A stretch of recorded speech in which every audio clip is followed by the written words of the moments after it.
बिस्मिल्लाहिर्रहमानिर्रहीम, अस्सलाम वालेकुम। आप देख रहे हैं प्रोग्राम न्यूज़ फीड। मैं हूं मुर्तज़ा डार। प्रोग्राम में आज बात करेंगे मुल्क की सियासी सूरत हाल के हवाले से, जानने की कोशिश करेंगे मुल्क के सियासी और मुआशी मामलात किस समत में बढ़ते हुए दिखाई दे रहे हैं।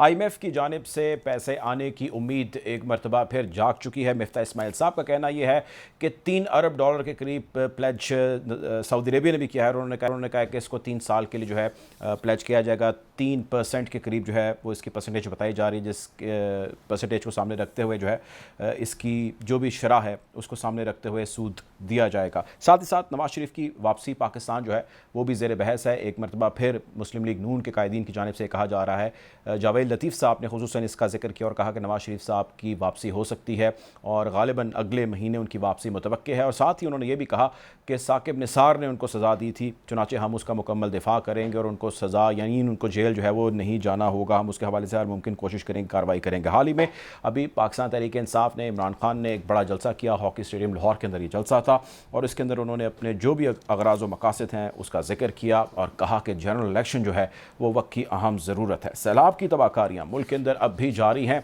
और मानसून का स्पेल है कि थमने का नाम नहीं ले रहा। बलूचिस्तान समेत जनूबी पंजाब के कुछ इलाके हैं जो इस वक्त ज़ेर आब हैं। इस वक्त रिलीफ एक्टिविटीज़ वहाँ पर कौन सी जारी हैं और प्राइम मिनिस्टर ने इसके हवाले से कुछ रिलीफ जो है उसका दिए जाने का भी ऐलान किया है, उसको भी आज डिस्कस करेंगे। गुफ्तगू का बाकायदा आगाज़ करते हैं। प्रोग्राम में मुझे ज्वाइन कर रहे हैं सैयद मुर्तज़ा साहब, पाकिस्तान पीपल्स पार्टी के सीनियर रहनुमा हैं। आसमा चौधरी साहब हमें ज्वाइन कर रही हैं, सीनियर जर्नलिस्ट हैं, एनालिस्ट हैं। Welcome to the show. गुफ्तगू का आगाज़ मैं आपसे करना चाहूँगा हसन मुर्तज़ा साहब। सर ये फरमाइएगा, 2-3 चीज़ें हैं। सबसे पहली और अहम चीज़ जो है वो IMF के हवाले से मैं चाहता हूँ कि आप हमें हमारे नाज़रीन को थोड़ा सा क्लैरिटी दीजिएगा। जब से आपकी हुकूमत आई है यानी कि जॉइंट गवर्नमेंट आई है तब से जो है IMF के आने की नवीद सुनाई जा रही है और एक मरतबा फिर जो है काफ़ी कवीम कनात का ख्याल किया जा रहा है, इजहार ख्याल। आपको लगता है कि इन पैसों के आ जाने से चीज़ें फौरी तौर पर बेहतर हो पाएंगी, महंगाई जो है उस पर काबू कर पाएंगे आप में आपके इत्तेहादी?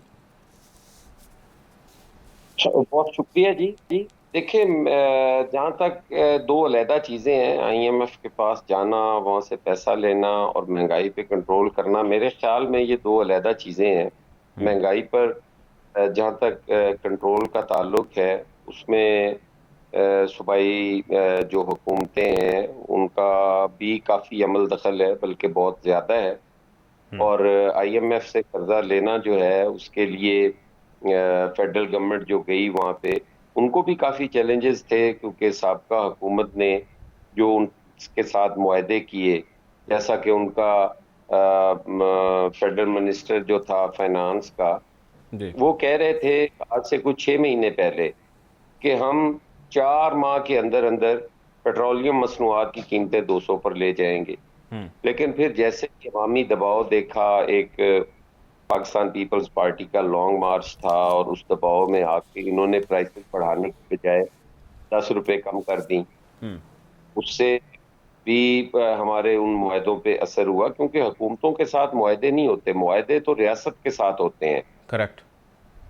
अगर रियासत उनकी पासदारी नहीं करती तो कोई भी डोनर जो है वो आपको फंडिंग तो नहीं कर सकता।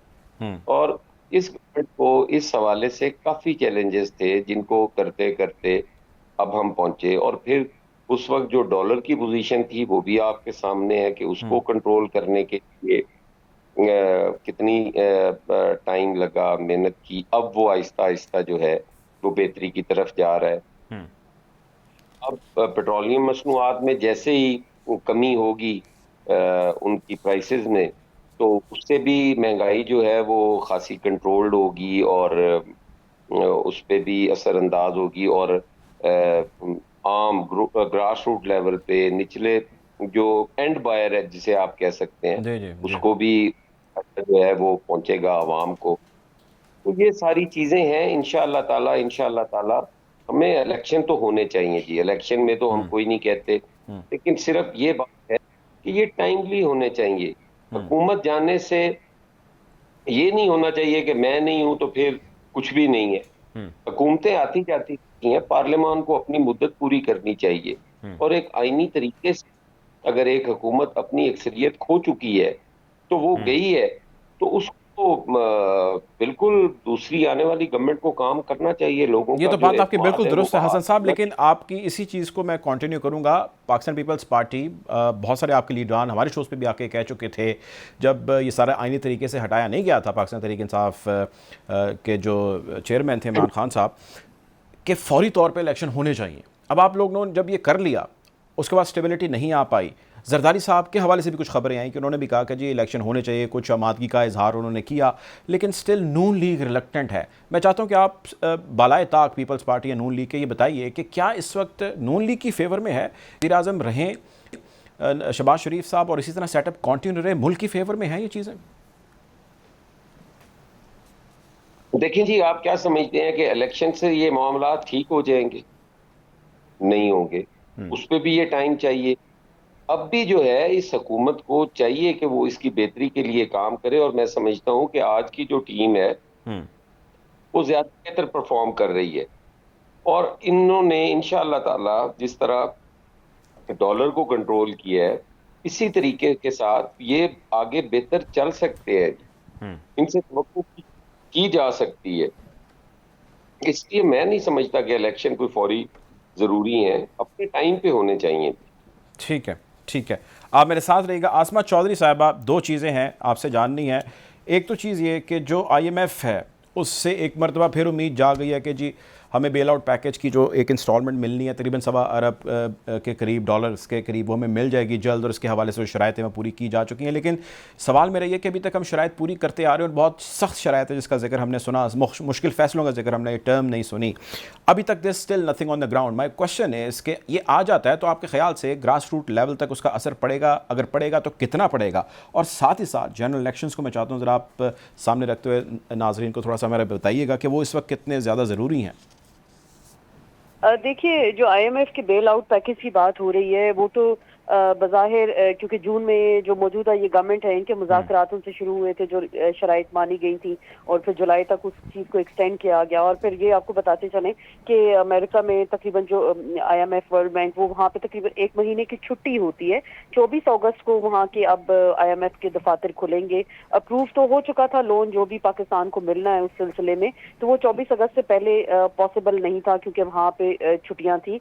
तो इस सिलसिले में हमने देखा कि कुछ दिन पहले आर्मी चीफ ने भी अमेरिकन से बराह रास्त बात की और उनसे दरख्वास्त की कि वो आईएमएफ से पाकिस्तान के हवाले से जो बेल आउट पैकेज देना है और जो इमदाद जो हमें वहां से कर्जे की नौयत में रकम आनी है तो जल्द से जल्द वो बनाई जाए। लेकिन वो भी हमने देखा क्योंकि अभी आज 15 अगस्त है तो तकरीबन अभी अगले हफ्ते के करीब जो है ये रिलीज कर दी जाएगी। दूसरी बात, सऊदी अरब ने भी कहा कि वो ग्रांट जो दे रहे हैं पाकिस्तान को, जो प्लेज कर रहे हैं, उस हवाले से उसको एक्सटेंड किया गया है, जो उन्होंने वज़ीर आज़म शहबाज शरीफ को कहा है। मेरे ख्याल से इन तमाम चीज़ों से शायद इतनी बड़ी कोई तब्दीली तो ना आ सके, बिकॉज जो पाकिस्तान के इस वक्त हालात हैं, महंगाई रवा बरस जिस तरीके से बढ़ी है, 300 गुना इसमें ज्यादा इजाफा हुआ है, और पिछले पाकिस्तान की कितनी दिहाइयों में अगर हम बात करें तो उससे 300 गुना से ज्यादा इजाफा हो चुका है महंगाई में। तो वो हुकूमत के पास कोई लाए अमल नहीं है, कोई प्लान नहीं है, कोई विजन नहीं है कि चीजें किस तरह से बेहतर होंगी और किस तरह बेहतरी की जानिब जाएंगी।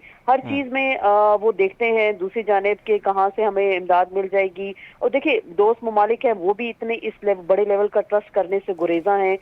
हम चाइना की बात करते हैं, सऊदी अरेबिया की बात करते हैं, यूएई की बात करते हैं, तो उनकी नजरें भी आईएमएफ की जानिब हैं कि वहां से अगर रकम रिलीज की जाती है, पाकिस्तान के कॉन्फिडेंस का इजहार किया जाता है, तो उसके बाद भी वो अपनी जो उन्होंने ऑलरेडी पाकिस्तान के खजाने में $3 अरब जो सऊदी अरब ने रखवाए हैं, 3 अरब चाइना ने रखवाए हैं, तो वो उसको एक्सटेंड मजीद कर देंगे।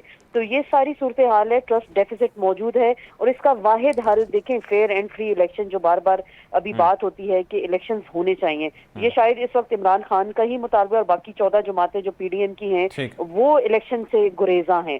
तो अगर पाकिस्तान को माशी डगर पे चलाना है, पाकिस्तान के मामलात को बेहतर करना है, हमसाये ममालिक से ताल्लुकात की बात होती है, ये पाकिस्तान को जो रकम इस वक्त चाहिए कर्जों की मद में, इन्वेस्टमेंट की मद में, ज़र मुबादला के ज़खायर की मद में जो हमें रकम चाहिए, वो उसी सूरत में मुमकिन हो सकती है जब पाकिस्तान में फ्रेश मैंडेट आएगा, नई गवर्नमेंट बाकी आएगी। जमातें आसमा चौधरी साहबा, बाकी जो बातें आपने जिक्र किया कि वो गुरेजा हैं, ये बहुत इंपॉर्टेंट पॉइंट है। मैं चाहता हूँ कि इसके ऊपर हम डिस्कशन करें डिटेल में, लेकिन अभी आलिया हमजा साहबा का एक ओपिनियन मैं लेना चाहता हूँ। हमारे पाकिस्तान तहरीक इंसाफ के सीनियर रहनुमा हैं। Welcome to the show Aliya साहबा। आलिया साहबा, ये फरमाइएगा कि आपकी जमात और खुसूसन इमरान खान साहब आपके जो लीडर हैं वो बहुत मरतबा इसका जिक्र करते हैं गुज़श्ता चंद महीनों से, जब से सारा मामला हुआ है, कि इलेक्शंस फौरी तौर पर होने चाहिए। एक सोल्यूशन या एक क्वेश्चन जो सबके सामने है वो ये है कि KPK और पंजाब असम्बली को फौरी तौर पर डिज़ोल्व क्यों नहीं किया गया? जब आपके पास मैंडेट आ गया तो आप इसको लीगल टर्म्स पे यूज़ करते हुए एक इलेक्शन की आप कॉल दे सकते थे, जनरल इलेक्शन की जानिब चीज़ें बढ़ सकती थी। तो इस ऑप्शन के हवाले से आप क्या कहेंगी कि डिज़ोल्व क्यों नहीं की गई असम्बलीज़? बिस्मिल्लाहिर्रहमानिर्रहीम। सबसे पहले तो मैं ये कहूँगी कि हम डिज़ोल्व यानी जो लोग इलेक्ट होकर आए हैं हम असम्बलियाँ डिज़ोल्व कर दें, और जो लोग मुसल्लत किए गए हैं वो मुल्क पर मुसल्लत रहें। मतलब मुझे तो ये समझ में नहीं आ रही कि राना सनाउल्लाह ने ये बात कैसे की। यानी आप आई वॉश कर रहे हैं। अगर आप इतने सिंसियर हैं और फ्री एंड फेयर इलेक्शन कराना चाहते हैं तो हम तो कह रहे हैं सबसे पहले आप सिंध असेंबली तोड़ दें। आप सिंध असेंबली तोड़ें, हम बाकी दोनों असेंबलियां हम तोड़ देंगे। मसला सारा ये है कि हमें इनके ऊपर एतबार नहीं है। इस वक्त ये जिस तरह इक़्तिदार पे चिमड़े रहकर NRO 2 हासिल करें और अवाम जिस तरह से 40% की महंगाई बर्दाश्त कर रही है। आज आप ये देखें कि ऑयल की प्राइसेस के अंदर $90 तक ऑयल प्राइस पहुंच चुकी है पर जो है बैरल की इस वक्त। तो सूरत हाल ये है कि ये सस्ता क्यों नहीं, ये तो 100 रुपया अवाम की जेबों के अंदर डाका डाल रहे हैं। इस वक्त अगर हमारी हुकूमत होती तो कम से कम 100 रुपए का फायदा हम अवाम को दे चुके होते। बिल्कुल इसी तरह से अगर आप फूड प्राइस इंडेक्स देखें तो यहाँ पर चीजें सस्ती हो रही हैं। जब PTI की हुकूमत थी तो आलमी मार्केट के अंदर ये सब कुछ शुगर हो गई। वो कहते हैं आपने मुआहदा तोड़ा था, IMF से किया मुआहदा आपने तोड़ा था, जिसकी वजह से आप लोगों ने आर्टिफिशियली जो है वो महंगाई को कंट्रोल रखा था, जिसका नुकसान या खुमियाजा ये भुगत रहे हैं। ये कहना है इस वक्त मौजूदा हुकूमत का। कुल नहीं, मतलब इनकी अपनी सारी स्टेटमेंट्स कॉन्ट्रडिक्ट करती हैं सारी चीजों को। IMF का मुआहदा, यानी हमें तो ये कहते थे हमने IMF के आगे मुल्क को गिरवी रख दी है, और बाद में तो ये बिल्कुल ही IMF के आगे, यानी हम जो कह रहे थे कि अगर हम बढ़ाएंगे, जब से बढ़ाना शुरू करेंगे, हमने जून तक एक प्राइस को स्टैग्नेंट किया हुआ था और हमारा रशिया जाने का इरादा था कि हम रशिया से जाकर गंदम और तेल लेंगे, जिस तरह से इंडिया ले रहे, श्रीलंका ले रहे या बाकी कंट्रीज ले रहे हैं, सारे लोग ले रहे हैं, लेकिन हम नहीं ले रहे। क्योंकि हम जो बात अभी पहले हो रही थी, हमारी जो मेंटालिटी है और जो हमारी अभी इक़्तिदार के साथ जो हमारे भिखारी वजीर आजम और उनकी करप्ट काबीना है, उनकी जो इस वक्त स्ट्रैटेजी है, उनकी स्ट्रैटेजी सिर्फ अपने आप को NRO 2 देना था, जो वो कर रहे हैं, प्लस जो उनका काम था। लेकिन आलिया साहबा, मैं चाहता हूँ, देखें आप बड़ी खुल के गुफ्तगू करती हैं और आपका जो है वो फ्री स्टाइल ऑफ कम्युनिकेशन जो है वो तौर पे बड़ा पसंद करता हूँ। मैं चाहता हूँ ज़रा आप इस पर, not being part of PTI only, एक ओपिनियन दीजिए अपना। क्या ये बेहतर ना होता आपकी जमात के लिए या PTI के लिए कि KPK और पंजाब को डिज़ोल्व किया जाता? आपने कहा कि आप लोगों को उन पर ट्रस्ट नहीं है, वो आपका और बहुत सारी चीज़ों के अंदर ट्रस्ट नहीं है, लेकिन आपने तो ठीक किया, या आपने वो किया जो इस चीज़ की जानिब बढ़ता है, और वो बढ़ता है इस चीज़ की जानिब का जनरल इलेक्शन कॉल अप होने चाहिए। फिर दो मुल्क की बड़े जो है वो सूबों की असम्बलीज जो है वो काम ही नहीं कर रही। देखिए, मैं बहुत ज़्यादा इम्पोर्टेंट एक बात पे डिस्कशन हम कर रहे थे और वो फिर हम उसी एक पॉइंट पर आ रहे हैं, जिस एक पॉइंट के अंदर जो बात सारी ये है कि जो लोग अवाम के वोट से मुंतखब होकर नहीं आए, जो अकलियत में एक अक्सरियती पार्टी इस वक्त मुल्क की सबसे मकबूल पार्टी बाहर बैठी है, और बाकी जो लोग जिनके अवाम में, लेकिन उन्होंने आईनी रास्ता तो अपनाया ना, आप इसको गैर आईनी तो नहीं कह सकती ना। आपने रिजीम चेंज का, वो आपका एक ओपिनियन है, उसको आपने किसी कोर्ट ऑफ लॉ के अंदर प्रूव नहीं किया। जो कुछ हुआ वो आईनी हुआ, गैर आईनी कोई चीज़ नहीं हुई। ऐसा ही है ना, आप इसे डिसएग्री तो नहीं करेंगे? नहीं, एक मिनट देखिए, मैं सिर्फ आपको एक बात बता दूं, क्या आईनी था यहाँ पर? मुझे आप एक बात बता दें, कौन सी चीज आईनी थी? यानी आप हमारे लोगों को दिखाकर इत्तेहादियों को तोड़ रहे हैं, उसके बाद एक ऐसा चूचू का मुरब्बा और एक ऐसी करप्ट काबीना को मुल्क पर मुसल्लत करें जिन्हें अवाम से कोई सरोकार नहीं है। क्यों ये लोग अभी तक IMF के साथ, इनके अभी 3 महीने, हर 5 दिन के बाद आकर वो जो कोकोमो साहब हैं वो आते हैं और आकर मीडिया पर वो एक प्रेस कॉन्फ्रेंस कहते हैं हमारा IMF के साथ मुआहदा हो गया। जब यहाँ पर हमें ये कहते थे IMF के आगे हमने मुल्क गिरवी रख दिया, हमने IMF के अंडर दे दिया मुल्क को। मेरे सवाल हैं, इनसे पूछे पेट्रोलियम लेवी हमने अगर कोई कमिटमेंट की थी जो हमने नहीं की थी, इनके डॉक्यूमेंट सारे प्रूफ करते हैं कि इन्होंने IMF के साथ नया मुआहदा किया है, ये नए उनसे लेना चाहते हैं। बट द रीजन इज कि IMF इनको ये कह रहा है कि अपने असासे भी आप डिक्लेयर करें, उनको इन पर ट्रस्ट नहीं है। ये जो NAP के अंदर इन्होंने अमेंडमेंट्स किए, उसके बाद उनको लगता है कि जो वो पैसा रिलीज करेंगे वो भी इनकी करप्शन की नजर हो जाएगा।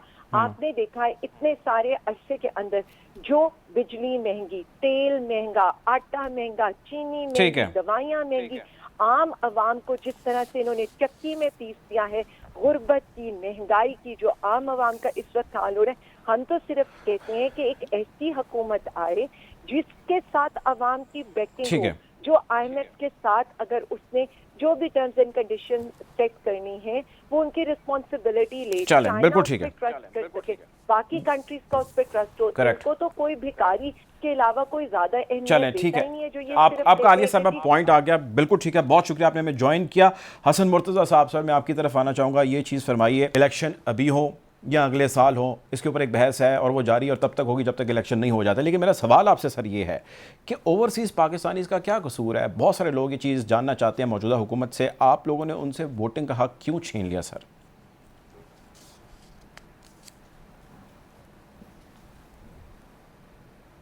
हसन मुर्तज़ा साहब।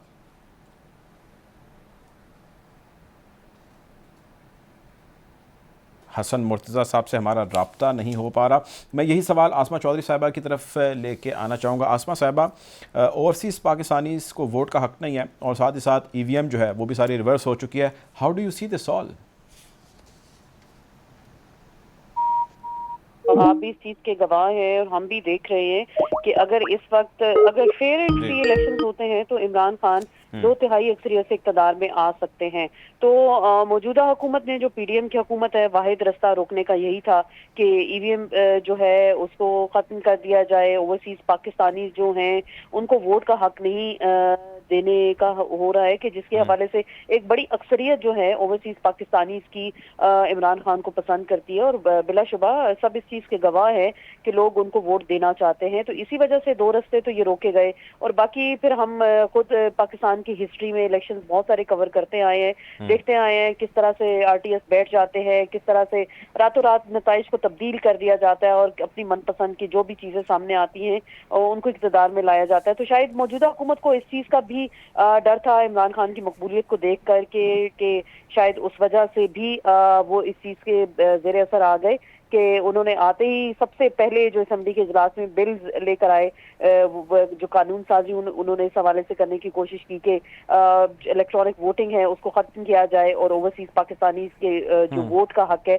उससे उनको महरूम किया जाए। मेरे ख्याल से अगर आप जब बात करते हैं कि ओवरसीज पाकिस्तानियों से आप हमेशा हमारी हुकूमतें रिक्वेस्ट करती हैं कि ज़रा मुबादला भेजें और थ्रू प्रॉपर चैनल भेजें, ओवरसीज पाकिस्तानी हमारा बड़ा सरमाया है। तो अगर भाई वो आपका सरमाया है, उनके पास पाकिस्तानी नादरा के नाइकॉप कार्ड्स भी हैं, तो आप उनको वोट का हक क्यों नहीं दे सकते? या तो फिर सरे आप उनको कहें कि जी आप पाकिस्तानी नहीं है, आपका पाकिस्तान की सियासत में कोई किरदार नहीं है, तो आप तमाम चीज़ों से लाताल्लुक हो। और दूसरी बात, इंडिया जैसे मुल्क में EVM मशीन्स हैं, वहाँ पे उनका इलेक्शन इस पर होता है और दुनिया भर में होता है। तो पाकिस्तान में ऐसी क्या वजूहात हैं कि EVM नहीं चलाई जा सकती या उससे वोटिंग का हक लोगों को नहीं दिया जा सकता? डिजिटल मीडिया का दौर है, डिजिटल दौर है और दुनिया कहाँ से कहाँ पहुँच गई और अभी हम शायद उस पर्चियों के दौर में, उस ठप्पे के दौर में बैठे हैं कि अपनी मर्जी के ठप्पे लगाए जाएंगे, अपनी मर्जी की पर्चियां डाली जाएंगी, उन लोगों को इक़्तिदार में लाया जाएगा। इस वक्त पाकिस्तान को इस तमाम एनार्की से बाहर निकालने का रास्ता और पाकिस्तान का माशी तौर पर हल जो है वो सिर्फ फेयर एंड फ्री इलेक्शन है। नई हुकूमत आए, फ्रेश मैंडेट के साथ फ्री एंड फेयर इलेक्शन हो और लोगों से मैंडेट लेके जो है परफॉर्म किया जाए। हसन मुर्तज़ा साहब से हमारा राब्ता बहाल हुआ है। हसन साहब ये फरमाइएगा, आसमा चौधरी साहबा भी उसका जिक्र कर रही हैं, बहुत सारे जो लोग हैं उसका जिक्र करते हैं, खुसूसन जो आपके क्रिटिक है वो ये कहते हैं कि ओवरसीज़ पाकिस्तानी के वोट का हक वो इस साल वोट कास्ट करें, अगले साल जब भी इलेक्शन हो। आपने उनसे हक छीन के अच्छा नहीं किया, ज़्यादती किया आपने, क्या कहेंगे आप इस बारे में? नहीं जी, कतन ये नहीं है कि किसी से भी वोट का हक छीना जाए, ज्यादती है। उनको वोट देने का पूरा हक है, पाकिस्तानी है वो यहाँ तशरीफ लाएं और बिल्कुल अपना वोट कास्ट करें। जहाँ तक EVM का ताल्लुक है, EVM पे तहफ़्फ़ुज़ात ज़रूर हैं। हम नहीं चाहते कि आज भी जिस तरह आसमा बीबी फरमा रही थी कि जी। ठप्पे के दौर में ठप्पे के दौर में रहने की ज़रूरत नहीं है, निकलना चाहिए, लेकिन जो तहफ़्फ़ुज़ात उस पे हों, वो तमाम पाकिस्तानियों को होने चाहिए। अब ये तो कोई नहीं है कि किसी एक की ख्वाहिश पे आप ये कर दें कि एक सिस्टम ऐसा जिससे पहले डसे जा चुके हैं, आरटीएस आपके सामने है, वो बैठा, उससे क्या हुआ, किस तरह रिजल्ट बदले गए, वो भी एक सवालिया निशान है। तो उस पे ईवीएम से ज्यादा ऑपरेटर पे था कि वो जो है उसको दूर होना चाहिए। लेकिन कभी भी ना हुकूमत ने, उस वक्त की हुकूमत ने ये कोशिश की कि सबको ऑन बोर्ड लेकर और ये फैसले होने चाहिए। वो खुद से ही चाहते हैं जी कि हम ही हैं, बाकी तो सारे इस मुल्क में उनके कोई स्टेक ही नहीं है। आज बैरून मुल्क जो पाकिस्तानी हैं, उनके वोट के लिए तो कह रहे हैं, तो हम भी तो पाकिस्तानी हैं ना, हमें भी तो राय का हक है ना, हम भी तो राय दे सकते हैं। क्यों नहीं कि हुकूमत ने कोई ऐसी पार्लिमानी कमेटी बनाई या कोई, हमने 18th अमेंडमेंट की, हमने वो मुत्तफिका पे 18th अमेंडमेंट की, पूरी पार्लियामेंट को एतमाद में लिया, सबको साथ लेकर चले और सूबों को शनाख्त भी मिली। लोग जो हैं वो क्या कौमी करना धारे में चाहिए था भी आए। उनको? जी क्या करना चाहिए था सर उनको? सर, बार बार ऑपोजिशन का उस वक्त ये मुतालबा रहा कि सारों को ऑन बोर्ड लें, आप एक कमेटी बनाएं, किसी ने नहीं बनाई। ईवीएम ईवीएम कहते थे और सर खुद से ईवीएम वो ईवीएम की तो चीज़ डेफिनेटली, हसन साहब देखें, ईवीएम की चीज़ डेफिनेटली डिबेटेबल है, लेकिन ये बात आप भी जानते हैं, मैं भी जानता हूं कि पाकिस्तान पीपल्स पार्टी उन जमातों में से है जिसने ईवीएम के लिए 2011-12 में इलेक्शन कमीशन के अंदर बहुत सारा काम कराया, लेकिन जब ईवीएम इस हुकूमत ने इंस्टॉल करके दे दी तो आपने उसको रिजेक्ट कर दिया। आई मीन इनिशिएटर शायद जरदारी साहब थे इसके, 2011-12 की बात कर रहा हूँ मैं। हम कब उससे इनकारी हैं? मैं तो कह रहा हूं कि उसमें हमें जाना चाहिए। मैं तो कह रहा हूं कि हमें जो तहफ़्फ़ुज़ात थे, हुकूमत की जिम्मेदारी होती है ना सबको ऑन बोर्ड लेना, कोई अपोजिशन ने तो नहीं ये काम करने होते। हुकूमत की ये जिम्मेदारी थी कि वो सारों को ऑन बोर्ड लेती, जितने भी स्टेक होल्डर्स हैं, जितनी भी पॉलिटिकल पार्टीज हैं, छोटी हैं, बड़ी हैं, उन सबको बिठाकर उनके वो तहफ़्फ़ुज़ात दूर करना बनते थे, या ये कहना बनता था कि हम चोरों के साथ बैठेंगे नहीं, हम बात नहीं करेंगे, हम ये नहीं करेंगे। और फिर जो रिजल्ट्स बदले गए हैं वो तो सारी दुनिया के सामने है। सेनेट के अंदर क्या हुआ आपके सामने है, किसने वो बदले? कोई किसी जगह पे तो किसी चीज को रुकना भी पड़ेगा ना। अब आप हर चीज के लिए कहें कि हम अपने लिए हमारे और कवानीन है, दूसरों के लिए हमारा कानून है, और नारा हमारा एक पाकिस्तान है, ये मुनासिब नहीं है। हम बिल्कुल आपके टॉक शोज में आए, आपके टॉक शोज में बैठे, बात करें, लेकिन एक दूसरे का एहतराम, एक दूसरे से बात करें, मसाइल को हल ठीक है, करने की बात करें। कौन सा ठीक है, तरीका है कि कह दें हमने कर दिया है तो अब दूसरे मान दें? इस ठीक है। तरह नहीं हुकूमतें इस तरह नहीं चलती, होता, इस तरह आपको बैठ मुल्क के बात करनी चाहिए, पार्लियामेंट के अंदर पेश करना चाहिए और उसको एक ड्यू कोर्स ऑफ एक्शन के ज़रिए जो है वो पास कराना चाहिए। आसमा चौधरी साहिबा, ब्रेक पे जाने से पहले मैंने आपसे सवाल ये पूछना है कि जो कुछ भी पाकिस्तान तहरीक इंसाफ कर रही है वो हम सबके सामने है, वो चाहे KP में उनकी हुकूमत हो, कश्मीर है, गिलगित बल्तिस्तान है, अब पंजाब भी उनके पास है, बांधा जा सकता है इस सैलाब के आगे जिसका जिक्र सोशल मीडिया पे भी हो रहा है, जलसों में भी नज़र आ रहा है? What is going on? Possible है PTI को इस वक्त रोकना, चाहे जो मर्जी फैसला या जो मर्जी चीज़ उनके खिलाफ भी आ जाए तो हमें कहीं पे कोई रुकावट नज़र नहीं आ रही? क्या वजह है इसकी, या ये गलत परसेप्शन है? नहीं, मेरे ख्याल से रोक तो नहीं अब आप सकते। अवाम का एक खुला एक सैलाब इस वक्त हम देख रहे हैं। जिस हद तक बड़े बड़े जलसे इमरान खान कर रहे हैं, कल लाहौर का जलसा आपके सामने, हम सबके सामने है। 19 अगस्त को वो कह रहे हैं कराची जाएंगे, उसके बाद पिंडी जाएंगे, वहां से आगे अपनी मुहिम का आगाज करेंगे। तो एक बार शायद उन्होंने फिर फैसला कर लिया है कि लोगों को मोबिलाइज करना, अवाम को जलसों के जरिए मोटिवेट करना। मेरे ख्याल से अब आप इस चीज का रास्ता नहीं रोक सकते। मुल्क के हालात ऑलरेडी खराब हैं, मईशत हमारी कहाँ जा रही है, वजीर खजाना से मईशत संभल नहीं रही। कभी वो इसहाक डार की जानिब देखते हैं, कभी लंदन से कोई मैसेजेस आ रहे होते हैं, कभी आर्मी चीफ को इंटरवीन करना पड़ता है, वो डायरेक्टली बात करते हैं कि जी हमें कर्जा दिया जाए, हमारे कर्जे को एक्सटेंड किया जाए। तो देखिए देखिए हुकूमतें ऐसे नहीं चलती। हुकूमतें जब भी बनाई जाती हैं अवाम के मैंडेट से आती हैं, चोर दरवाजे से कोई सामने नहीं आ सकता। आप देखिए इस चीज को तो आप सब मानेंगे कि एक बड़ी मेजॉरिटी वाली पार्टी इस वक्त पार्लियामान से बाहर है, और जो बाकी चूजों का मुरब्बा है, जो 13-14 जमातें हैं मखलूत हुकूमत की, वो इस वक्त पार्लियामान का हिस्सा है। अपोजिशन का कोई वजूद नहीं नेशनल असेंबली में, बिल्स इधर से भेजे जाते हैं, वानी सदर वहाँ रुक जाते हैं, कोई कानून साजी किस तरह से हो रही है, ये सारी चीजें हम सबके सामने। पाकिस्तान इस वक्त कोई बनाना रिपब्लिक तो नहीं है कि वन मैन शो आप जैसे चलें और उसको चलाएं और चलाने की कोशिश करें। मेरे ख्याल से 3-4 महीने इन्होंने देख लिया है कि किस तरह से मुल्क को चलाया जा रहा है और किस तरह से चलाया जा चुका है। तो अभी इन चीजों को रोकना मेरे ख्याल से बहुत मुश्किल है। देखिए मेजॉरिटी सूबा पंजाब इस वक्त पीटीआई के पास है, केपी में उनकी हुकूमत है, गिलगित बल्तिस्तान, आजाद कश्मीर, सिंध में पीपल्स पार्टी की हुकूमत है, और बाकी हम देख रहे हैं मरकज तक महदूद है शहबाज शरीफ साहब। तो इस तमाम तर सिनेरियो में हुकूमतें ऐसे नहीं चलती, मुल्की मामलात ऐसे नहीं चलते।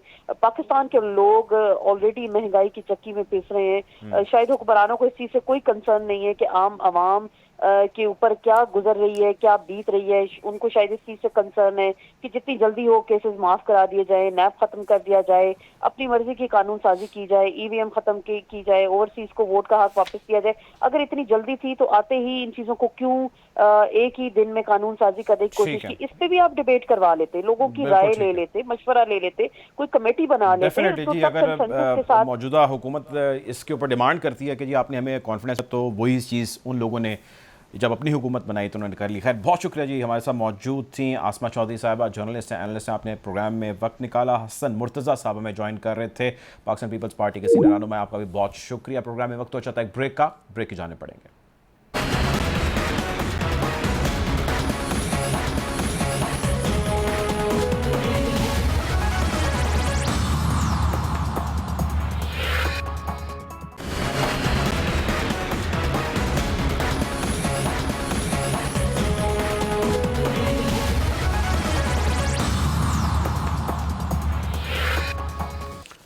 Welcome back after the break. Programme में आज का हमारा दूसरा मौजू सैलाब की तबाहकारियाँ हैं। बलोचिस्तान के अंदर और जनूबी पंजाब के कुछ अजला के अंदर सैलाब की तबाहकारियाँ जारी हैं और गुज़िश्ता तकरीबन 2-3 हफ़्तों से ये सिलसिला जारी है। वक्फे से वहाँ पे बारिशें भी हो रही हैं। सैलाब जो है वो अपनी हिद्दत और शिद्दत के साथ जो है मुख्तलिफ़ इलाकों के अंदर तबाहियाँ मचा रहा है। 3 अदद जो है वो डैम भी टूट गए हैं। किला अब्दुल्ला का इलाका है जहाँ पे सैलाबी रेले के अंदर 22 अफराद के रेले में बह जाने की खबरें भी गर्दिश कर रही हैं। 2 लोगों को जो है उनकी लाशों को निकाल लिया गया, बाकी की तलाश जारी है। हमारे साथ मौजूद हैं फ़रा अजीम शाह साहिबा, तर्जुमान है बलोचिस्तान हुकूमत की। वेलकम टू द शो फ़रा साहिबा, हमारे नाजरीन को अगर आप इस वक्त अपडेट कर सकें, बता सकें कि इस वक्त आपके पास लेटेस्ट स्टैटिस्टिक्स क्या है, इन्फॉर्मेशन क्या है, what is going on the ground?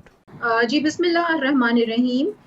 जैसे कि आपने अपने इंट्रो में भी बताया कि किला अब्दुल्ला का जो इलाका है, अभी देखिए ये जो स्पेल शुरू है ये जून से शुरू है जो 18 तक जारी रहेगा, और इसके साथ साथ हमने जो एक्सपेक्ट कर रहे थे हम बारिशें, उससे कहीं ज़्यादा बारिशें जो हैं वो रिसीव हुई हैं इस साल। और किला अब्दुल्ला का जो इलाका है वो बहुत ज़्यादा अफेक्ट हुआ है। जैसे पिछले दिनों लसबेला, तुर्बत केच और झलमक्सी का इलाका बहुत ज़्यादा क्रिटिकल सिचुएशन में था, और अब ये मूसा खेल और किला अब्दुल्ला। अच्छा, मैं आपको ये बताऊं कि ये जो डैम की आप सुन रहे थे कि डैम जो है वो डैमेज होने की वजह से ओवरफ्लो हुआ है, तो ये मचको डैम का नाम है, जो ओवरफ्लो होने की वजह से इर्द गिर्द की जो आबादी थी वहाँ भी सैलाब आया है और कैजुअलिटीज भी हुई हैं, जिस पे आज चीफ मिनिस्टर ने सख्ती से नोटिस लिया है और कार्रवाई का भी कहा है कि जो जिम्मेदार हैं उनका फौरन पता लगा के उनके खिलाफ कार्रवाई की जाए। इसके साथ साथ मूसा खेल में देखिए, पूरा मूसा खेल का इलाका तो नहीं, वहाँ के 2 ऐसे इलाके हैं जो दुरुक के नाम से है, ये तहसील है, और इसके साथ साथ राना शम यूसी है। ये इलाके थे कि जहाँ पर बहुत ज्यादा जो सैलाब था उसका पानी था, और लेकिन रेस्क्यू जो टीम्स हैं, तमाम स्टेक होल्डर्स जो हैं वो हाई अलर्ट है, फील्ड्स में मौजूद हैं। इसके साथ साथ इंतजामिया, जो डिस्ट्रिक्ट इंतजामिया है, उन्हें पहले भी पीडीएमए की तरफ से तमाम food and non food items जो थे वो प्रोवाइड कर दिए गए थे। आज सुबह 11 बजे जब ये पानी का जो रेला गुजर रहा था, ये यूसी राना शम से, तो 11 बजे तक वहाँ टीम्स नहीं पहुंच पा रही थी। वहाँ ये इत्तला थी उन टीम्स को कि बस ये 1 घंटे में ये पानी उतर जाएगा, तो उसके बाद जो लोग वहां पर मौजूद थे उनको रिलीफ आइटम जो हैं वो पहुंचा दिए गए थे। इसके साथ साथ मैं आपको बताऊं कि अभी तो हम 18 तक जिस तरह एक्सपेक्ट कर रहे हैं मजीद बारिशें, तो अभी रेस्क्यू एंड जो रिलीफ का प्रोसेस है वो जारी है। पीडीएमडी की तरफ से बहुत ज्यादा सपोर्ट है, और जो हमारे रेस्क्यू एंड रिलीफ का जो ऑपरेशन है वो कामयाबी के साथ जारी है। अगर कहीं पर नहीं पहुंच पा रही टीम्स, तो ड्यू टू सम इश्यूज के कहीं पर अगर जमीनी रास्ता मुनक़ता हो गया है या हेलीकॉप्टर्स भी जैसे ऑपरेशंस में शामिल थे, तो आपको पता है कि मौसम की खराबी की वजह से ऐसा भी होता है कि फराज साहब ये बताइएगा कि आपके पास अभी जो अमवात हैं उनके हवाले से जो ह्यूमन लॉस है उस हवाले से क्या फिगर है आपके पास, कितने काउंट आ रहे हैं आपके पास, अभी लेटेस्ट क्या है?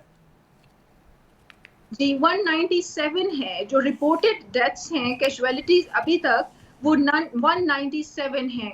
अच्छा, यहाँ मैं आपको ये भी बताऊं मुर्तज़ा कि हमारा जो बहुत ज्यादा तबाही आई है बलूचिस्तान में, और हमारी जो लाइव स्टॉक है, लोगों का पूरे के पूरे घर बह गए हैं, लाइव स्टॉक तबाह हुए हैं।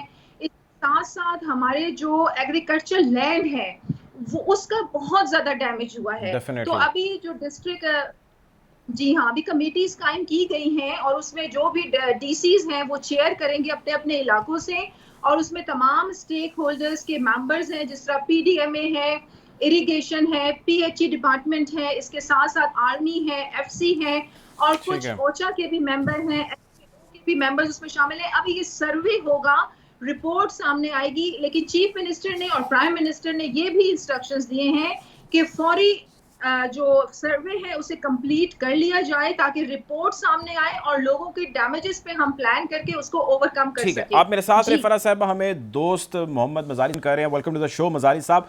मजारी साहब, ये डिबेट तकरीबन हम हर साल ही कर रहे होते हैं, खबरें भी दे रहे होते हैं, तबसरे भी कर रहे होते हैं। जिस तरह सैलाबी रेला या सैलाब के पानी का लेवल कम होता है, हमारी डिस्कशन और डिबेट भी ख़त्म हो जाती है और फिर अगले साल का इंतज़ार होता है।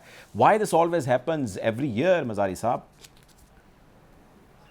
भाईजान, thank you very much to inviting me on your programme. मैं थोड़ा सा ज़रा इसके बैकग्राउंड में चला जाता हूँ प्लीज़। कि यहाँ पे जो पुराने जो नेचुरल रूट्स थे पानी के, वो सारे ब्लॉक कर दिए गए हैं। वो इस वजह से ब्लॉक कर दिए हैं कि लोगों ने अपनी ज़मीनें आबाद कर दी हैं, वहाँ पे बंद बन गए हैं, वहाँ पे करके लोग अपनी ज़मीनों को आबाद कर रहे हैं।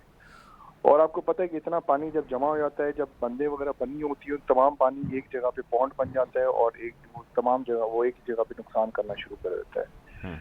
मेरी बात, जितनी भी मरतबा मीटिंग रही, मेरी एडमिनिस्ट्रेशन के लोग रहे और प्राइम मिनिस्टर, चीफ मिनिस्टर साहबान के साथ मेरी एक यही मैंने उनसे रिक्वेस्ट की कि जी आप इनके जो नेचुरल जो इनके कॉजवेज हैं आप उनको खोल दें, ताकि जो पानी जो, क्योंकि एक सिस्टम बना हुआ था और ये सिस्टम अभी से नहीं, पिछले 100 साल से 150 साल से बना हुआ था। ये एक बाकायदा यहाँ पे एक डिपार्टमेंट है जो कि हिल टोरेंट का डिपार्टमेंट है, जहाँ पे होता है, उनके पास तमाम रिकॉर्ड पड़ा हुआ है। तो अब उस रिकॉर्ड के मुताबिक अगर वो नेचुरल कॉजवेज खोल देंगे तो पानी जितना नुकसान अभी हो रहा है इतना नुकसान नहीं होगा। पानी अपना जो नेचुरल रूट जो है उसके तरीके से जाकर दरिया में गिरेगा।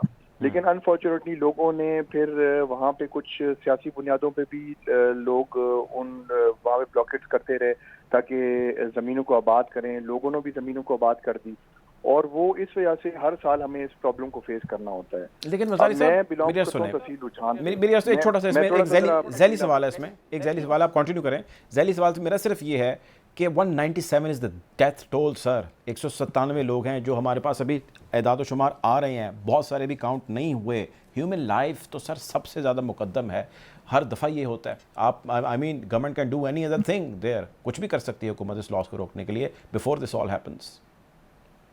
मुझे मौका दे दें अगर मुर्तज़ा साहब इस पे बात करने। जी फराज साहब, मैं देता हूँ आपको मौका, आप अपनी बारी पे वेट कीजिएगा काइंडली ज़रा।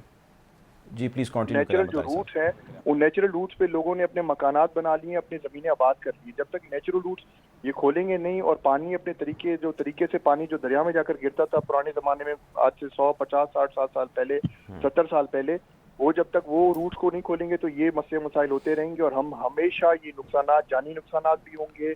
और जैसे आपने देखा कि लोगों की माल मवेशियों के भी नुकसानात हुए, लोगों घरों के भी नुकसानात हुए, हर साल ये नुकसान हमें देखने पड़ेंगे। और इस साल जो आपको पता है जो बारिशें हुई, अनप्रेसिडेंटेड जो बारिशें हुई हैं, उन्होंने बहुत ज्यादा नुकसान दिया हमें।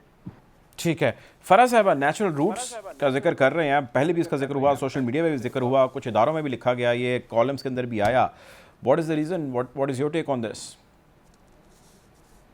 जी देखें, यही बात आप अभी डिस्कस कर रहे थे, तो मैं आपको ये बताना चाह रही थी कि बिल्कुल आप सही कह रहे हैं कि हर साल बारिशें होती हैं और नुकसानात होते हैं, और जिस तरीके से ये 197 जो डेथ्स हैं, कैजुअलिटीज़ हैं, ये बहुत कीमती जानें थी, और जो कंपनसेशन फंड हमने उन्हें दिया है वो अजाला तो नहीं कर सकते, लेकिन चले उनकी कुछ मुश्किलात को कम जरूर कर सकते हैं, लेकिन अब ये हमें कंट्रोल करना है। तो चीफ मिनिस्टर देखें, 2-3 ऐसी अहम वजूहात थी, हमें तो चंद महीने हुए अभी हुकूमत संभाले हुए, तो हमने ये पता भी लगा लिया और उस पर अमल भी शुरू कर दिया कि एक्रोचमेंट एक बहुत बड़ा मसला है बलूचिस्तान में, और स्पेशली क्वेटा में, जिसकी वजह से कैजुअलिटीज बहुत ज्यादा हुई हैं। अच्छा, ये भी मैं आपको बताऊं कि जब पानी का बहाव ज्यादा होता है तो वो रास्ता भी बदल लेता है, तो वहां पर लोगों ने जिस तरीके से तजावुजात कायम किए हुए हैं, पानी के रास्ते में अपने घर बनाए हुए हैं, इस पे भी फौरी नोटिस लिया गया है, एक्रोचमेंट पे काबू पाया गया है। फराह साहब, मेरी बात सुने, देखें आप तर्जुमान है बलूचिस्तान हुकूमत की, इस सब को एनफोर्स आपकी गवर्नमेंट ने कराना है। अगर आप लोग नहीं करा पा रहे तो आप इसके जिम्मेदार हैं, आप एडमिट कीजिए कि आपकी गलती है और आप लोग उसको वो नहीं डिलीवर कर पाए जो आपको करना चाहिए था।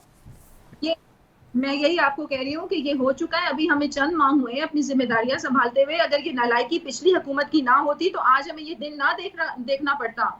मैं आपको यही बता रही हूँ कि एक्रोचमेंट पे फौरी एक्शन लिया गया है। क्वेटा में तकरीबन एक्रोचमेंट खत्म कर दी गई है। दूसरी बड़ी वजह अनअवेयरनेस ऑफ द पब्लिक, फिर मुख्तलिफ प्लेटफॉर्म्स पे कैंपेन शुरू कर दी गई है। अच्छा, यहाँ मैं आपको ये एक अहम बात बता दूं कि रिहेबिलिटेशन को हमने पूरा करना है, हमने लोगों के डैमेजेस को ओवरकम करना है, जिसकी वजह से हम नेशनल लेवल की बड़ी एनजीओज, इंटरनेशनल लेवल की जो एनजीओज हैं, यूएन, ओचा, हम सबसे राब्ता कर रहे हैं, और इंशाल्लाह आप ये देखेंगे कि डैमेजेस को हम तकरीबन ओवरकम करेंगे। हालांकि बलूचिस्तान हुकूमत के पास रिसोर्सेज की बेहद कमी है, ठीक है, लेकिन हम सब एक्टिव और फील्ड में काम कर रहे हैं, और इंशाल्लाह अपने लोगों को कंट्रोल करेंगे, लोगों को तनहा नहीं छोड़ेंगे। आप मेरे साथ रहिएगा। मजारी साहब सर, बिल्कुल ठीक है। मजारी साहब सर, मैं आपसे जानना ये चाहता हूँ कि हमारे यहाँ कोई वाक़या हो जाए, कोई सानहा हो जाए, वो सिंध में हो जाए, वो जनूबी पंजाब में हो जाए, पंजाब में हो जाए, बलूचिस्तान में कहीं पे भी हो जाए, वो सब का सब सियासत की भीड़ चढ़ जाता है और लोग by the end, you know it, आप पब्लिक के बंदे हैं, आप जानते हैं कि this suffer, why this always happen sir? कि इसमें ये जितने भी मसले मसाइल हो रहे हैं, इसमें फेडरल गवर्नमेंट को और सूबाई गवर्नमेंट को आपस में एक दूसरे के साथ कोऑपरेट करना चाहिए। उनको साथ मिलके इन जो डैमेजेस हुए हैं, जो इसका परमानेंट सोल्यूशन डैमेजेस का कंपनसेशन नहीं है, या जानी नुकसान ये हर साल होते रहेंगे। आप देखिए कितनी कीमती जानी नुकसान हमारी वो कीमती जानी नुकसान हुए हैं। इसका जो परमानेंट हल है, जो नेचुरल कॉजवेज हैं, उनको खोला जाए, और जब तक वो नहीं खोले जाएंगे हर साल हम इस मुसीबत से गुजरेंगे। और टेम्परेरी इसका वैसे आपको क्या लगता है, क्या वजह है इसकी? कंपनसेशन दे दे, लोगों को खुश कर दें। क्यों नहीं खोल रहे, क्या वजह आपको क्या लगता है, क्या वजह है इसकी जो वो उसको नहीं खोल रहे, क्यों नहीं खोल रहे? वहाँ पे ज़मीनें आबाद करनी है, एंक्रोचमेंट हो गई हैं और तमाम इलाके आबाद हो चुके हैं। वहाँ पे कुछ ऐसे इलाके हैं जहाँ पे सियासत की नज़र चढ़ चुकी है। जब तक हम इसको प्रॉपर प्लानिंग से नहीं करेंगे, अरबों रुपए का प्रोजेक्ट है। आप ये देखें कि हम अरबों रुपए लगा देते हैं सिर्फ कंपनसेशन पे। अगर हम यही अरबों रुपए हम इंफ्रास्ट्रक्चर पे लगा दें और चीज़ों को बेहतर करें, तो हम हर साल जो हमारे हर साल जो ये आफात आते हैं इनसे बच जाएंगे, बहुत ही हमारी बचत हो जाएगी। ठीक है, बहुत शुक्रिया जी। दोस्त मोहम्मद मजारी साहब हमारे साथ है, फराह अजीम शाह साहब हमारे साथ मौजूद थी, तर्जुमान बलूचिस्तान हुकूमत है। आप दोनों ने ज्वाइन किया, प्रोग्राम के वक्त ख़त्म हो जाता है। आपको हालात हाज़िरा से यूँ ही आगाह रखेंगे। अपना ख्याल रखिए, अल्लाह हाफ़िज़।